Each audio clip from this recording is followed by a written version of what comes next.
ఇప్పుడు చర్చ జరగాల్సింది నీ 100 రోజుల పాలన మీద చర్చ జరగాలి. నువ్వు ప్రజలకు ఇచ్చిన హామీల అమలు మీద చర్చ జరగాలి. నిన్న ఎస్సీ హాస్టల్లో కలుషిత ఆహారం తిని ఈరోజు ఒక విద్యార్థి చనిపోయింది. ఎన్ని సంఘటనలు జరిగిన ఈ 4 నెలల్లో భువనగిరిలో, నల్లగొండలో, మహబూబ్ నగర్లో ఎస్సీ ఎస్టీ హాస్టల్స్లో సరి అయిన ఆహారం దొరకక పిల్లలు మరి విష ఆహారం తిని చనిపోతూ ఉన్నారు. మొన్న భువనగిరిలో 2 ఆడపిల్లలు ఆత్మహత్య చేసుకున్నారు. ఎస్సీ దళిత మహిళ విద్యార్థినులు ఆత్మహత్య చేసుకున్నారు. ఈ ప్రభుత్వం రేవంత్ రెడ్డి గారు ఆ రోజు ప్రతిపక్షంలో ఉన్నప్పుడు చీటికి మాటికి పోతుండే కదా, మరి ఇలా ముఖ్యమంత్రిగా నీకు టైం దొరకలేదా? దళిత ఆడపిల్లలు ఆత్మహత్య చేసుకుంటే ఎందుకో పోయి పరామర్శించవు?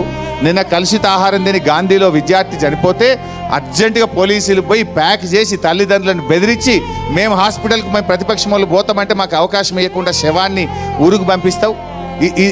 మీరు ఆ రోజు ఏమన్నారండి? ప్రజాపాలన, ప్రతిరోజు ముఖ్యమంత్రి ప్రజల్ని కలుస్తాడు.